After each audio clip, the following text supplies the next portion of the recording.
Welcome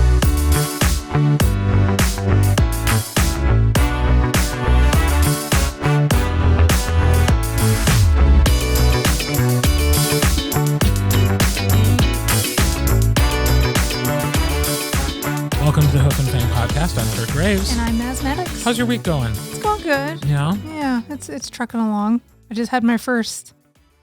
I'm having so many firsts because this is such a new job. I had my first absolute dead end for something, and then I ended up so we got some graphics that needed to go up on the website, but they were totally wrong, and nobody would help me. So I just went into Canva and fixed it myself. And then quietly just put them up on the site. Because nobody was getting back with me. And one of our big suppliers was like, this needs to go up right now.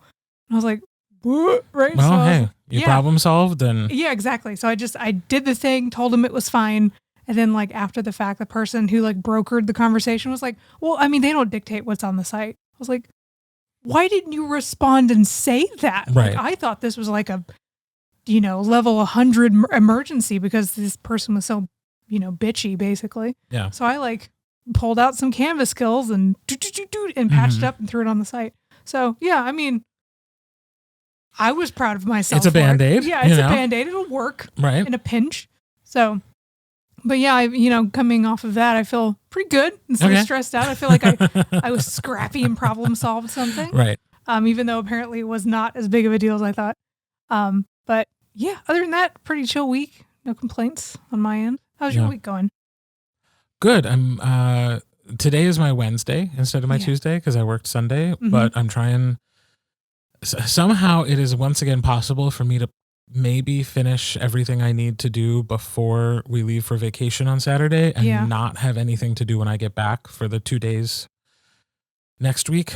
Nice. And actually have some post-vacation rest. Yeah. Because I often need that after traveling. I don't want to jump right back into real life. You need at least a day to decompress from all the travel. So it's possible. I'm putting in the hours. We're really trying to get it done. And if not, I still have that buffer on the back end. But it would just be really nice to say that I'm taking all of next week off. Part of most of it is travel, but then I could come back and relax. Yeah. So yeah, but it's wild that I somehow am back at a point where I was like, oh, I guess I could get this all done. Yeah. When I was so certain after being 2 days behind that there was no way it was going to happen. Yeah. So. Hey, good. Yeah. Fingers crossed. Everything works. We'll see. Yeah. It's not impossible, but it's unlikely, but it's not impossible. Right. Right. I think that's the best way to view it. If it works, cool. If not, I was kind of prepared for this. Right. That's the way to go. Yeah. Yeah. So, I'm finishing up the next book in E.M. Lindsay's Words We Never Said series. I should wrap that up tomorrow. Nice. And then I co-narrate a series for, oh God, who wrote it's in there somewhere. It's the one about bird shifters, guys. I couldn't tell you the name of the series or who wrote it off the top of my head. Bird shifters, huh? These things go by too quickly. On the Wind, I think, is the name of the series. And it's people we've had on the podcast who wrote it. One of the author duos. Interesting. Could I tell you which one? No. Damn. Yeah, I want to know who it is. Yeah. I'm seeing if because I did their Russian dragon series. I remember that, but I can't remember their names. Jennifer Cody. No, we haven't had them yet. No. Oh, Sam Burns. Oh, Sam Burns. Okay. And W.M. Fox. Okay. I think that's who it is. This list doesn't have them, but there's apparently a whole bunch of bird shifter MM romances. Oh, well, hey, you know what? I'm not surprised. No, I'm not because there is a bunch of everything. Yes. I've yet to come across something that I think is new and novel and not find out that, oh no, it's part of a whole genre of thing that people enjoy. Yeah. Actually, there's a whole bunch of books out here. That's so great. There's one just called Duck. Oh. And it's Avian Shifters #1. This is a new rabbit hole for me, or bird hole. Yeah. I love that. Anyway. Yeah, you enjoy your bird hole. Have fun with that. No. I don't like it. No. So yeah, so we're just trying to get work done and then take off next week. Sweet. Yeah. Also off next week will be our reaction videos to Animorphs, which is my transition into letting you know that's happening over on Patreon. So if you want to join us over on Patreon, you can be watching our reaction videos to Nickelodeon's TV series Animorphs. Yes. And if you haven't already, you can catch up on us reacting and recapping all of the Animorphs books and chronicles and Megamorphs, over 60 titles that we went through over the course of over a year, week by week, as we broke them all down. So that is available to you if you have never been a Patreon member. They're all there for you in a handy little playlist. Yes.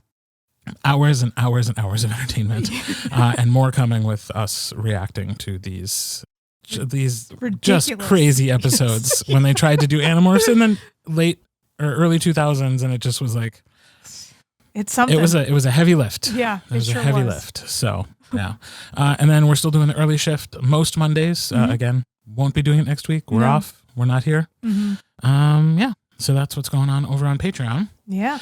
And we have a little bit of an exciting announcement. Yes. We've been teasing at things to come for a while. And we can now officially say that Hoof and Fang is partnering with the romance convention Queers and Quills. And we are creating a podcast for the conference to lead up to the conference, where I will be interviewing the authors and attending narrators just to get to know them a little bit better. Yeah. Before everybody shows up in Portland, with the goal of hopefully having a little bit easier of a time approaching these people if you've never met them.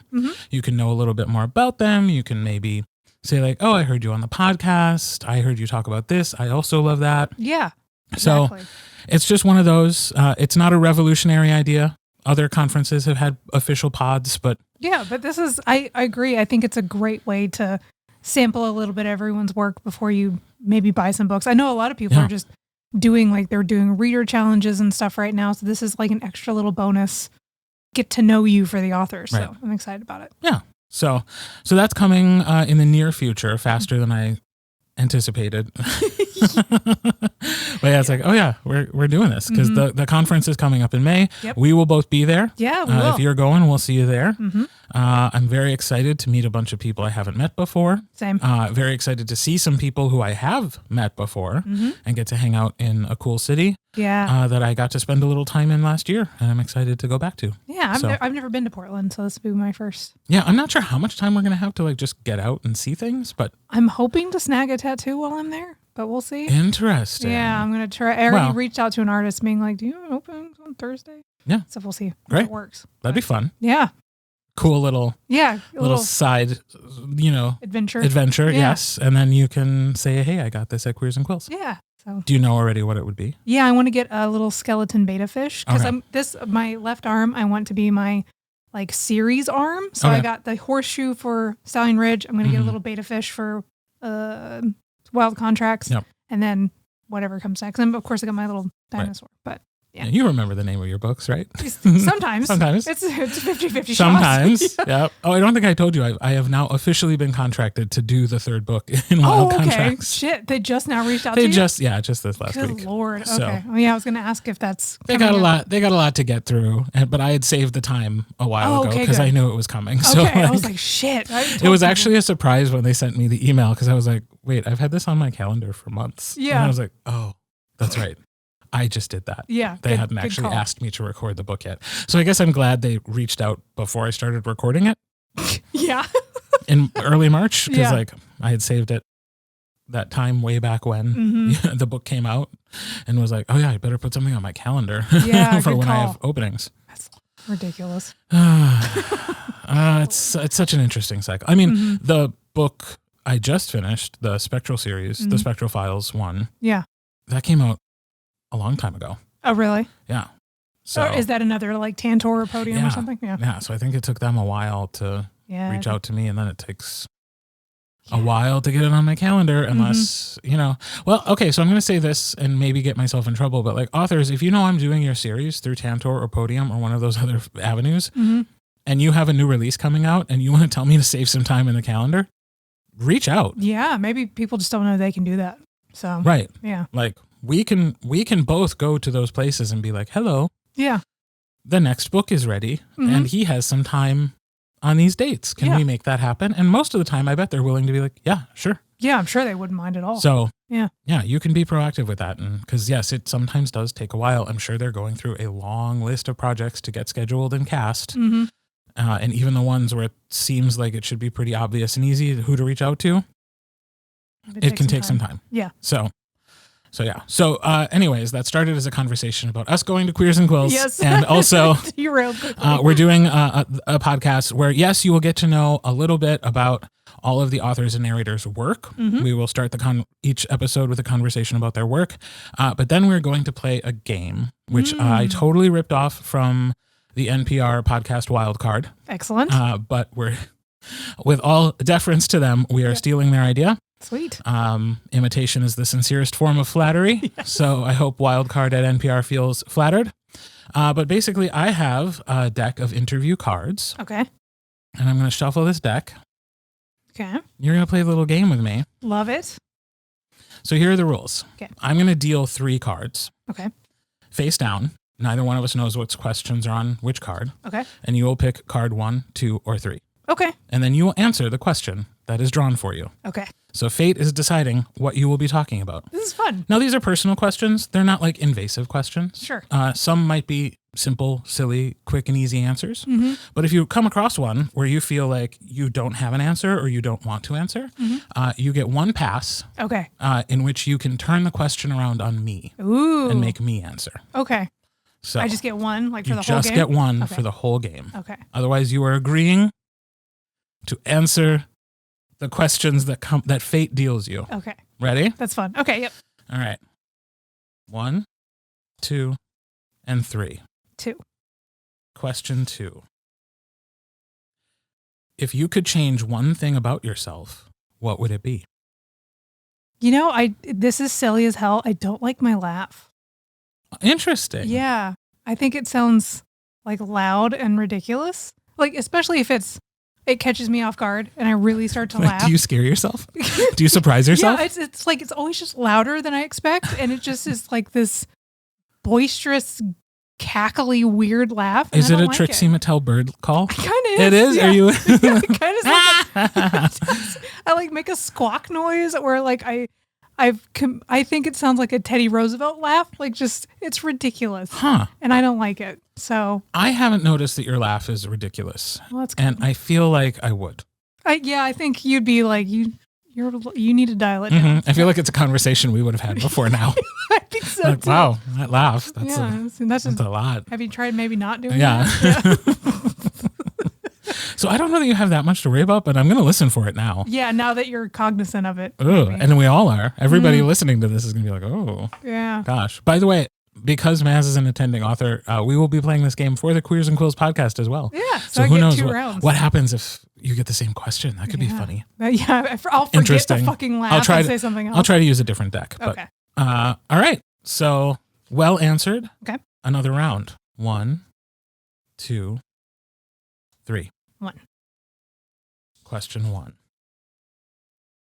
If you were to die and come back as a person or thing, what do you think it would be?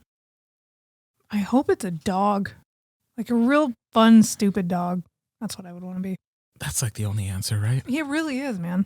Like everything else kind of sucks. I don't want to be a cat because people don't like cats. They usually end up strays, or I could have a shitty personality because cats have those. Sure. But there are always good dogs. And I want to come back as like somebody's happy, fat dog. There you go. That's what I want. Yeah. Yeah. That makes so much sense and says a lot about you as a person. Yeah. Just want to be taken care of and be a little fat. It's fine. Yeah. Who doesn't? Right? All right. One more round? Okay. All right. 1, 2, and 3. Go with 3. 3. What would be your best day ever? What would be your best day ever? I knew you were going to do that. Of course. You told me I could. I had to pick one of them. I've had some of my best days ever. Really? And they usually happen in New York. Okay. where I am always on vacation, usually, unless I'm there for a conference. But usually it happens when I'm there and it's a day I don't have some like obligation, so I can sleep in the morning. I don't have to like get up and rush out the door. I can have a nice leisurely morning.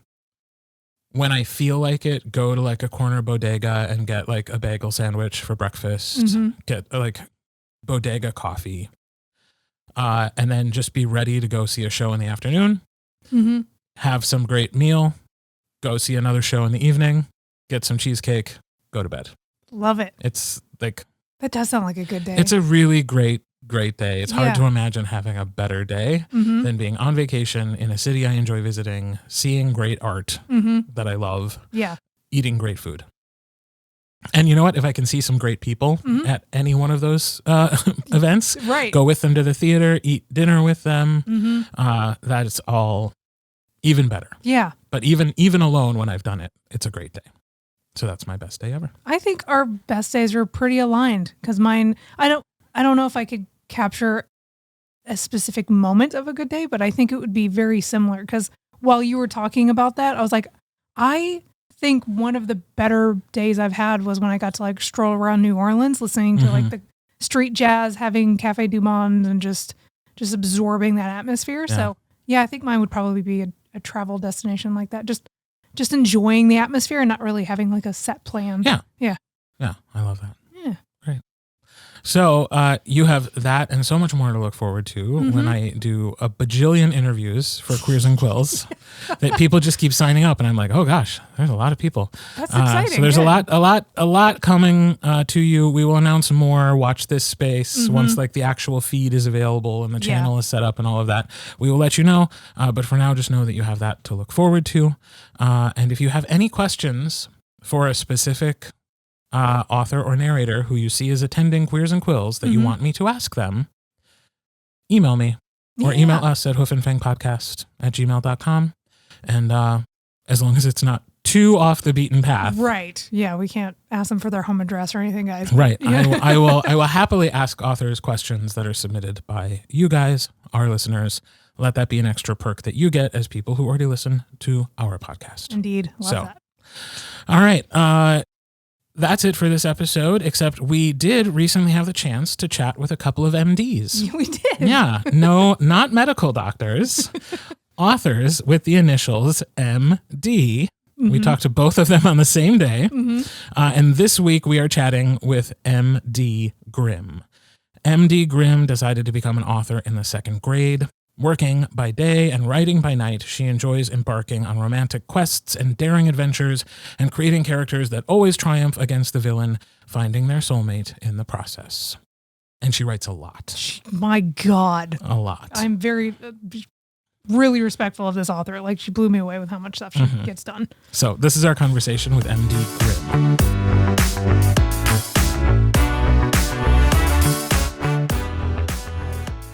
Welcome to the podcast, author MD Grimm. Hello. Hello. So nice to have you with us. So our standard first question for everybody. It's not even a question, it's a demand. Yeah. Tell us your author origin story. Yeah, I was actually thinking about that because I have listened to one of your podcasts before just to get a sense of the rhythm and everything. And so I'm like, oh, it's a very much years long. That's great. Story. We like long stories. Yeah, we're story people.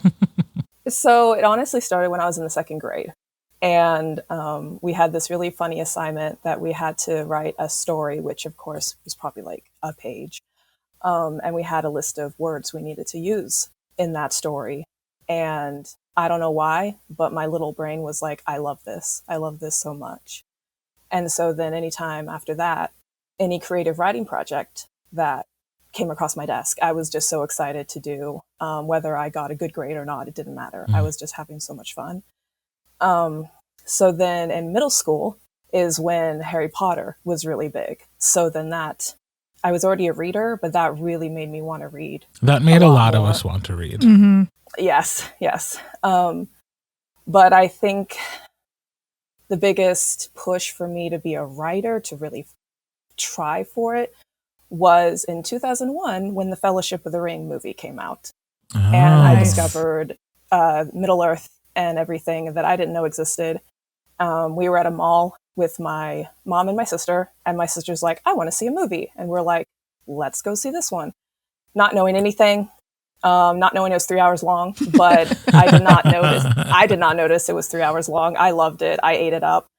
And I was crushed when it ended because I didn't understand it was a trilogy. So I was like, how can you end it like that? Right.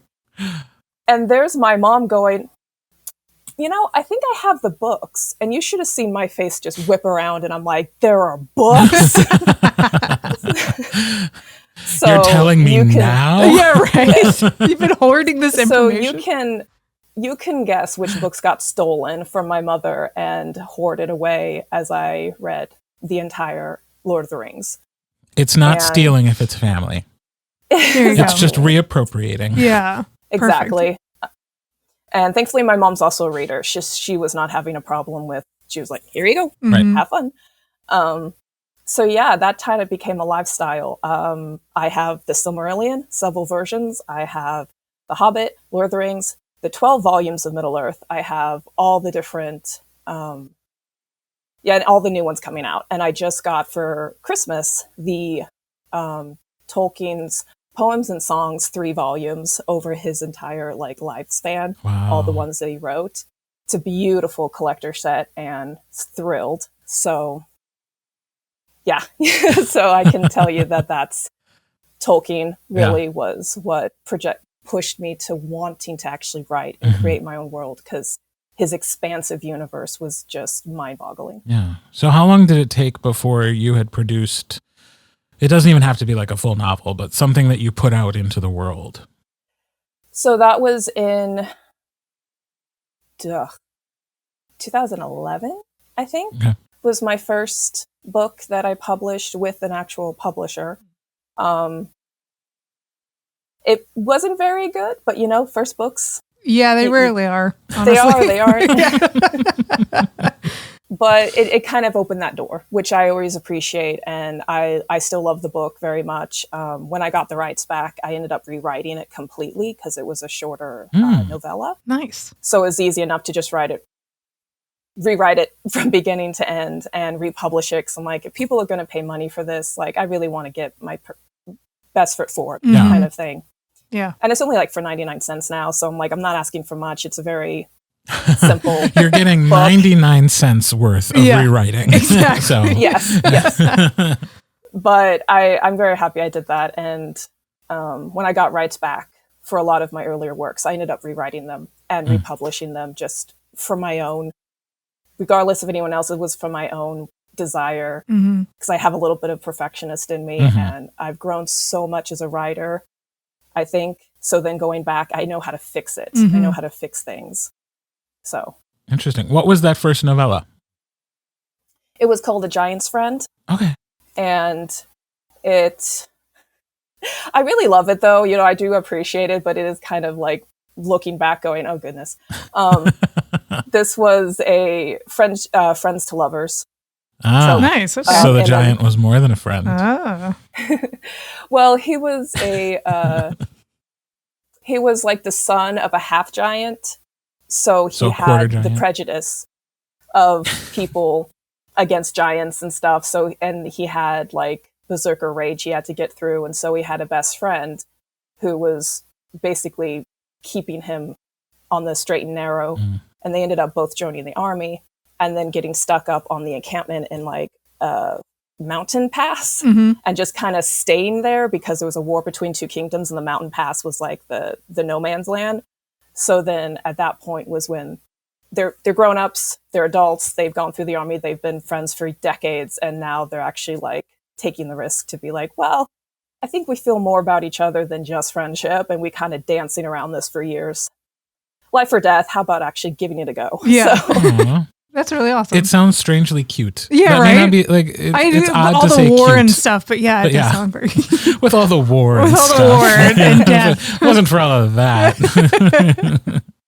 Not just a fun camping trip. It's extreme camping. Yeah, it definitely, because it's a novella, it's definitely focused on the two of them and their dynamic. And it had a lot of flashback scenes. So you get, you first get them as adults and then you flash back to when they met, and then it kind of goes that way to get the whole idea of their lives together. Nice. Very cool. So what came after that? Well, and I guess, okay, I want to back up a little bit because you said you were with a publisher and then you got rights back. So where are you on your indie versus print or publisher journey right now? I am completely self-published right now. The two publishers I had been working with both went sideways and weren't the best legally. So I managed to get all my rights back, and I really like it. It's harder to market it, certainly, to get it out to be known to people. But oh, really? Because Maz always talks about how easy it is. Yeah, it's just what a breeze. Just have fun every day trying to figure out how to get on the TikTok and such. It's fun. Yeah. It's great. She's always like, oh, this day job keeps interrupting my fun hobby, marketing my books. Yeah. God. Oof. Yeah. Feel that. So, but the freedom of managing myself and what I want to write, because I do write for an audience of one. And if anyone else wants to join me on that, welcome aboard. We got shirts and hats, and we can. Are there really shirts and hats? No, I don't. I know. That's on the list. Yeah, just one more thing that you have to do. Oh God, now I got to design shirts. Yeah. I take it back. Metaphorical shirts and hats are a lot of fun. Yes. Metaphorical shirts. Yeah. Granted, I do have friends who are artists, and they have offered to make stickers for me and to do conventions and booths and stuff. And I'm taking them up on that. Great. Nice. Good. Yeah. Artists helping artists. Yes. Yes. We can all be poor together. Yes, exactly. Okay, so now that we clarified that, what came after A Giant's Friend? So the Shifter series, my Shifter Chronicles that I have. And there's a lot of them. Yeah, I wanted to, because not to jump in immediately, but we've done it so many times. I know. We're just here. Sorry. We are just excited. You thought this was an interview. It's an interruption. Yes, just it's one long interruption. But no, your Shifter series has 18 books, which as a fellow author, how the hell do you do that? The longest series I've ever done is 7. And I was losing my mind, trying to keep up with everything, trying to keep a story going that long. I would love to know, how do you keep everything straight? Because 18 books, I can't remember most of people's eye colors most of the time or their names. And do you have an overarching story that ties all of these together, or are they standalone enough to where you can kind of just jump in and jump out? A little bit of both on that one. Most of the books are different couples. Okay. But I do have an overarching plot line where I have cameos of previous characters coming in or new ones that I'm introducing in that book, and then they have their own book later. Nice. And trust me, I have a master document about everyone. Yeah. And granted, this has been with me since 2011 when Psychic Moon was released. So nice. I've been with these characters in this series since then. Wow. And it was now 2025. So I have 7 more books in the series before I am done. Shut up. Wow. What? That's amazing to me. Seriously. Because at 7, like I said, brain melting out of my ears. So that's really impressive. Yeah. I kind of just went feet first into the deep end and was like, I can swim. I'm not going to drown. Let's go. I mean, you're swimming. Right? They're going. Was it always going to be 25 books, or has it expanded as you continue to write? It was always going to be 25. Technically, it's 23 main books, and then 2 of them are direct sequels that expand upon a certain couple's relationship, and there were holiday themed. So I have a Valentine's and a Halloween sequels. So yeah, technically, 25 books, but technically 23 main series books. So since I jumped in and interrupted you immediately, what is this series about? What's the elevator pitch for this 25 book saga? Oh goodness. Well, it can be a long elevator ride. Yeah, it can be a long elevator ride. It's 25 books. It's a lot to talk about. My tagline is, oh goodness gracious. Now I can't even remember my tagline. This is fun, but it's I get it. Basically there's this one major arching villain who has his own history, and which I'm going to talk about more in the last book, of course, because he's like the instigator of a lot of this crap that's going on. Yeah. And so he's actually had many lives. He's been reborn many times, and he's continually throwing a wrench in just the peace of shifters living among humanity. Regular humanity doesn't know, of course, but then there's a certain subset of humans who have what I call Fey ancestry, but they have powers. So I guess you could say the X-Men, but like they have manifested powers. Yeah, I was like, that's Kirt's love language. It's like X-Men. He's already in. And so we got super strength, we got psychic, we got telepath, we got telekinesis, we got, whole gamut. I have earth control, wind, storms. So I try to what could someone have power over? Let's go that way. Also animals. So someone can actually communicate simple messages to animals and then have them as a messenger to go somewhere else kind of thing. Cool. That's cool. And so then the rest of the main story, of course, each book is the romance between usually a human and a shifter. And it's like the whole, oh my God, shifters exist. What the heck? Okay, I love you still. Cool, wolf. You're a wolf. I can get get along with this. This is great. You're fluffy. So, but it definitely starts lighter, and then it gets darker as I keep going. And I do revisit some earlier couples in later books. And the last book I did, which you can see behind me, Blood of the Whirlwind, is a thicky boy that I didn't mean to make that thick, but it happens.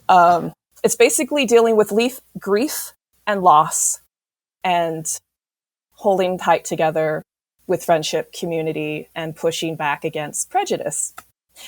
I did not know how apt that series would be. So it's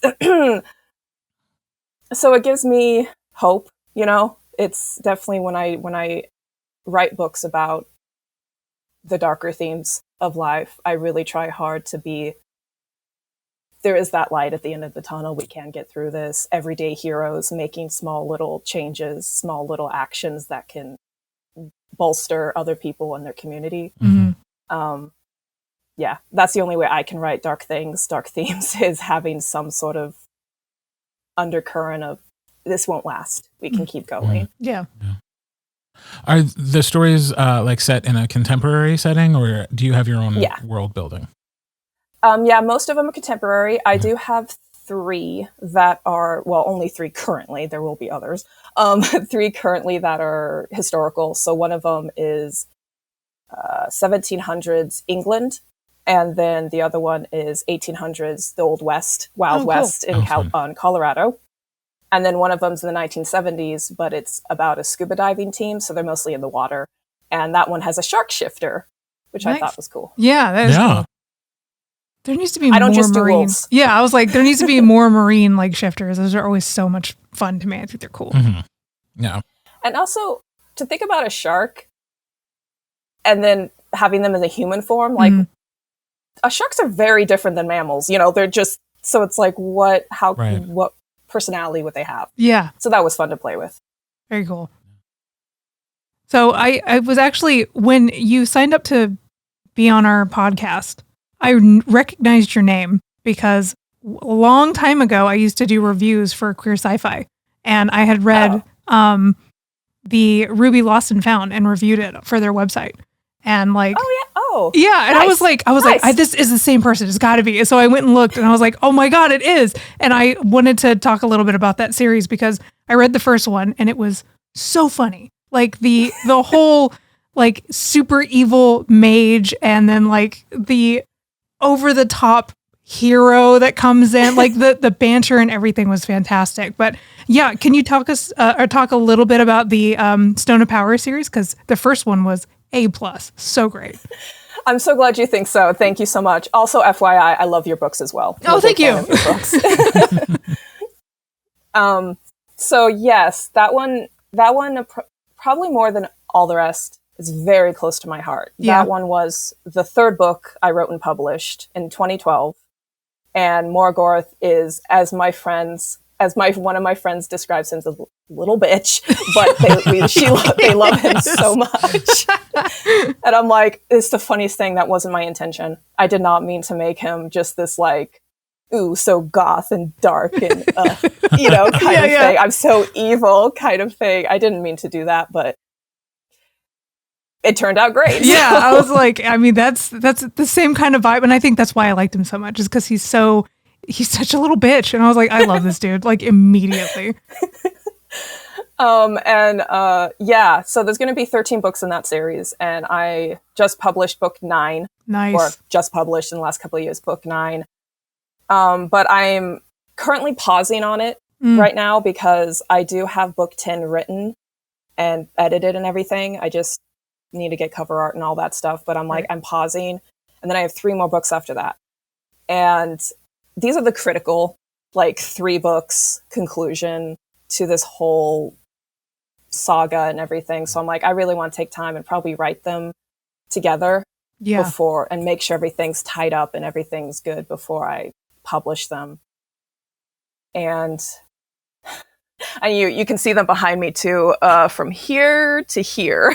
Wow. You can, that one definitely encompasses a lot of the tropes that I really enjoy. I love me a good redemption arc. I love a good, not really enemies to lovers, but definitely antagonists to lovers. Yeah. And all the magical creatures I could play with and introduce. And because I'm a big mythology and folklore fan of like global, all of it, like give me more. So it was fun to take what I knew of that folklore and then twist it to what I needed it to be. So Morgoth takes a very big, long journey to becoming a better man. But, and it's been fun pushing him to recognize that he can be, that he should be, that should be a choice, because this one definitely is choice versus destiny and how you navigate learning a destiny. And so it's like, do you choose to go against it? Do you choose to embrace it? Do you have a choice? It's one of those questions that I'm always wondering about. So I work through my own philosophical questions through my books. And I'm like, I don't have the answers. I don't know, but it's fun to play with. So I just want to make sure I'm under. So these are 2 standalone, totally separate series, or do they have connective tissue? No, the Shifter Chronicles is definitely one. And then the Stones of Power is another completely separate bit. But I was working on them at the same time. Got it. So the Stones of Power follows like one main protagonist through all the books? Yes. One couple, his long-suffering mate, Ash, is complete opposite, and yet is just like, I know you can be better than this. Okay, let's try this again. Well, and like one of the quotes that I had in the review was, and this is like kind of sums up the humor and stuff. It's prepare thyself, villain, for the wrath of goodness is upon you. I kid you not. That's what he actually said. It's just really cute. So yeah, I'm happy to know that this series also is another amazing long series. Do you write short series ever, or is it always like, do you always do these big sagas? Oh goodness. That is a question my friends ask me all the time. Have you heard of standalone novels? Yeah, they are a thing. I have. And as a reader, I do enjoy them as well. Hey, if they're not for you, that's fine. Yeah, man. Well, the thing is, I am trying now. At this point in time, I need a break. Yeah. I need a simple story that is wrapped up in one volume and then set it aside and I can move on. So I have, in fact, let's see, 1, 2, 3, and I think then there was, I guess 3 currently. But there was 3. There's The Giant's Friend, and then I have 2 short stories that were part of anthologies. So now they're short, and they're now on their own for like 99 cents. So I have, in fact, written standalones and shorter ones, and I am now practicing to write shorter ones because I have a lot of ideas that are just single book. Yeah. Just got to do them. Yeah. Do you have like a backlog of things that you're like just waiting to write? You're one of those, just endless ideas. I love that. Ready to go. Yeah. I have a whole document, the whole folder on my computer that says single titles. And then I have descriptive names because I don't have titles yet. And then outlines. And then just random ideas. I'm like, I should do this and this. Sounds good. Yeah. Move on. One day. Can you talk a little bit about your actual process? Because, I mean, obviously you're quick. There either that requires a tremendous amount of discipline or you just happen to be quite fast. Oh, goodness, my process has definitely evolved over the years, of course, when I trying to figure out what works for me, what doesn't. I can't help but challenge myself, so because I hate myself apparently. So if you can't hate yourself, who can you hate? Yeah. I definitely, because I do have a full-time job. I have 40 hours day job that pays for my hobby. Yeah. So a lot of the time, I think at this point we can call it a habit. Yeah. Yeah, we can call it for sure. You know, very expensive habit. Yeah. Sundays are the only days really that I get to actually focus on the writing. And so, you know, you look at a calendar, you realize there's only about 4 Sundays in a month. So it's like, I gotta have a word quota to get to. Even if it's crap, because of course, first drafts are always crap.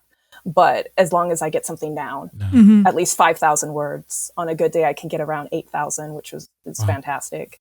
And then, you know, once I get everything finished, I set it aside, let it simmer and breathe, and then I pull it back out and say, okay, how can I fix this? So it's not uncommon for me to have a couple of projects first draft finished that I've set aside, and then I work on something else and I come back to it. So I always stay fresh and not like obsessive over one work, because that doesn't lead to anything except frustration. So it's really interesting to hear you talk about really your primary writing day being 1 day a week, and then having the rest of the week, I guess, to just let your imagination wander, to figure things out. I feel like that has to be a good thing. Yeah, I was just thinking that, because 5,000 words is to me insane. Like that, I think the most I've ever done in one sitting is maybe 4, and I thought I was a titan. So you being consistently 5,000 is like to me.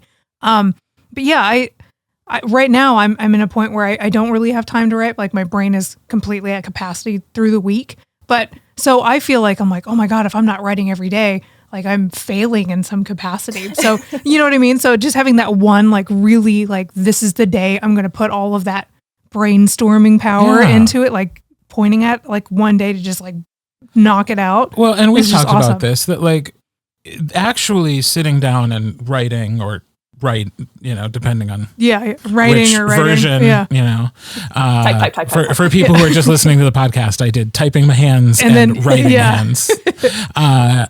That's just one part of the process. Yeah. You know, there's a big part of writing that has nothing to do with actually putting words on a page. And I, you know, having that time, giving yourself room to breathe, to think about, to stew in something, time to change your mind, time to have a better idea. Yeah. You know, time to sort out the tangles that come along with storytelling. Like that, to me, that's very encouraging that a schedule like that can work for somebody. Right. And it doesn't short shift the part of the creative process that isn't about producing a finished product. It's about living in the world and letting your imagination be the most important part of that day's process. Am I making any sense? No, you totally are. Yeah, I'm 100% tracking. Absolutely. I can't tell you how many times I work out in the morning doing cardio, so you know the brain wanders and I'm just getting endorphins going on. Sorry, cardio? What is that? I'm not familiar. It's a different language. I've heard only tales of these things. It's struggle. It's a struggle. Yeah, I would, especially because you said cardio and in the mornings, which two things I cannot. That doesn't make sense to me. You get up and choose. I can do it. Yeah, you got to get it in there somewhere. But, ooh, yeah. But how many story tangles? How many problems have I solved when I'm just mindlessly jogging, and suddenly I'll have the light bulb literally go off in my brain, and I'm just like, okay, hold that thought. I'm not done yet. I have 5 more minutes, and I'm just like this. Oh my God, I fixed it. Yeah. And so once I get off, sweating, panting, everything, I just run on over to a notepad, which, by the way, I have a notepad and a pen in every single room of my house for this reason. Amazing. I run over and I jot down the fix or the thought that I had, because I'm like, oof, this is gold. This is what I need. And, like those inspirational thoughts in the shower kind of thing. Yeah. Yeah. That happens too. But a lot of the time it's the cardio where I'm just staring at a point, just running, and then suddenly my mind just goes click. And it's just, I love it so much. I love those moments of just like, I can do this. I can actually write. I'm not dumb. I can do this. You know what? I used to have that time when I was driving, and like, I don't go anywhere anymore. Other than like to and from the office. And I wonder if that's why I've been feeling less creative, because I haven't been doing you don't have that drive time, no radio, no podcast, no music, just like thinking. And when I used to be a traveling salesperson for a healthcare company, and like literally would drive to like Louisiana and back to Wisconsin over the course of like a week. And like there were so many hours to just like be creative and think of things, whatever it was I was working on, whether it was theater or writing something or building a website or doing some sort of graphic design, like that was time to figure stuff out. And I don't really do that anymore. And I'm having the revelation that maybe I just need to go drive around. Yeah. Hey, something to Or that. I could try this cardio. We'll have to look up videos. Cardio. It's like Also radio, twice. but with carbs. Could that please be it? Yeah, we just listen to the radio and eat pizza. That's what that is. Carb radio. Perfect. Cardio. You did it. It's a portmanteau. I just solved cardio. Yeah, you got it. Nailed it. I like it. Try it out. See what happens. Yeah. I will. We'll All report back. So let's fast forward. What is your most recent work, or what are you working on now that you would want our listeners to check out? So, in February 11th, so in this month, my lovely MMF story, Lady Grace and Her Knights, will be released just in time for Valentine's Day. So that's really exciting. Nice. And, this definitely was one of those stories that just hit me like lightning, and I just zoomed on through it and managed to get the first draft done in a month. Amazing. And it's not a short book. Yeah, I was about to say that's a thick book. So. It's a thickie.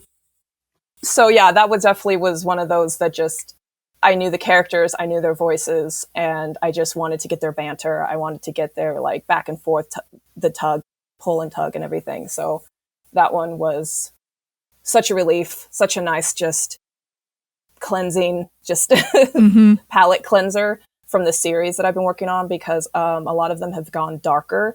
And so I just needed a light little fluffy something to just get me through. And so what I'm currently working on is the last two stories of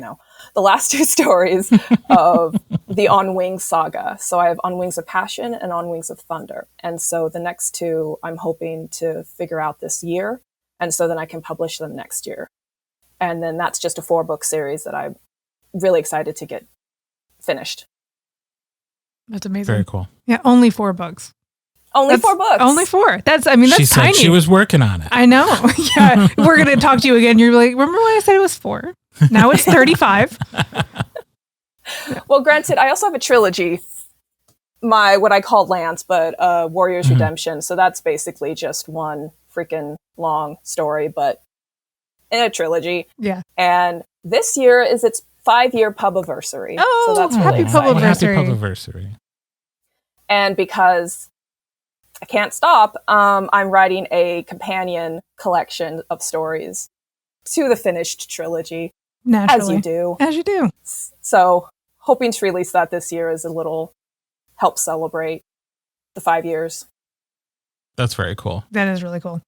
Is the art that's behind you at all related to your work, or just things that inspire you? Just things that inspire me. There's this Swedish artist who I adore, Johan Egerkrans, and he's just freaking amazing. He has a Book of Dragons, The Undead, Väsen, which are Swedish fairies. So his art definitely has inspired a few future projects that I'm going to be working on. Amazing. I love that. Very cool. Well, thank you so much for taking the time to chat with us. This flew by. Yeah, it really did. And I don't like, but I have more to talk about. Well, then you'll have to come back. Exactly. Yeah. We have to always leave everybody wanting more, including the interviewees. Yes. I mean, we could interrupt them less and just let them talk more. Yeah, that's I think partially our fault because or mine because I got excited. Yeah. It's not our style. It's good. It's good. I'm glad you read and liked my book. That's always so fun to hear. Yeah. Yeah. So thank you so much. And hopefully we'll talk again soon. Yeah. Thanks for having me on. Thanks to MD for coming on the podcast. MD's latest release, the MMF romance Lady Grace and Her Knights, comes out this Tuesday, February 11th. So while you're not listening to our podcast, because we're off, you can go pick up a book and read it and then send her a message saying that we sent you. So enjoy that. Comes out Tuesday. That's it for us. Like I have tried to sprinkle in throughout the whole episode. We are gone next week. There will be no new content next week. We ain't here. Office is closed, but we will be back the week of the 17th. And until then, we say to you, good day. Good day.